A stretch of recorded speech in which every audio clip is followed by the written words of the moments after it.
কোরবানি গরুতে আকিকার ভাগ দেওয়া যাবে কিনা? উত্তর হলো, কোরবানি গরুতে আকিকার ভাগ অনেক ওলামা ইকরামের মতেই দেওয়া যাবে। বিশেষ করে আমাদের ওলামা ইকরাম, ওলামা আহনাফ দেওয়া যাবে সেই মত দিয়ে থাকেন। আরবের ওলামা ইকরাম, সৌদি আরবের ওলামা ইকরাম সহ হাম্বলি মাযহাবের ওলামা ইকরাম অনেকেই বলেন যে দেওয়া যাবে না।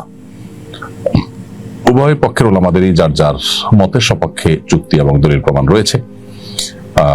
যারা মনে করেন দেওয়া যাবে, ওলামা আহনাফ, তাদের যুক্তি এবং দলিল হলো যে কোরবানি এবং আকিকা একই টাইপের ইবাদত বিধায় একটা গরুতে 7 জন ব্যক্তির তরফ থেকে কোরবানি যেহেতু যথেষ্ট হবে, অতএব তার কোনো একটা ভাগ আকিকা হিসাবে যথেষ্ট হবে।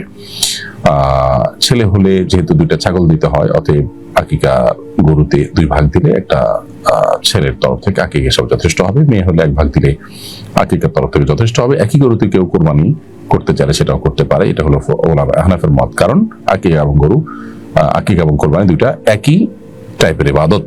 যেহেতু একই টাইপের ইবাদত, অতএব একসাথে দিতে অসুবিধা নেই। এটা হলো তাদের যুক্তি। আর ওলামায়ে আরব, বিশেষ করে হাম্বলি মাযহাবের ওলামা ইকরাম যারা নিষেধ করেন, তারা বলেন যে কোরবানি এবং আকিকা 2টা মৌলিক টাইপ এক হলেও পার্থক্য আছে। আকিকার ক্ষেত্রে নেসাবের বিষয় নেই।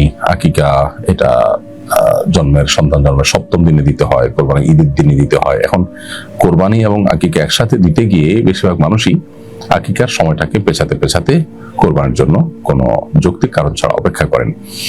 তো এক্ষেত্রে তারা 7ম বা 14তম বা 21তম দিনে আদায় করার যে মুস্তাহাব আমল আছে, সেটা থেকে তারা মাহরুম হন, বঞ্চিত হন। সেজন্য এটা অ্যাভয়েড করে আকিকা যথাস্থানে, অর্থাৎ 7ম, 14তম বা 21তম দিনের মধ্যে দিলে উত্তম। কোনো কারণ যদি না দেন, কোরবানি ঈদের সময় দেন, তো আদায় হয়ে যাবে। এবারে কারো ভিন্ন মত নেই। তবে একই গরুতে আকিকা কোরবানিকে মেশানো যাবে কিনা, এটা নিয়ে ভিন্ন মত আছে। কেউ যদি ইখতিলাফের ঊর্ধ্বে উঠতে চান, তাহলে সেক্ষেত্রে আলাদা আলাদা দিতে পারলেই ভালো।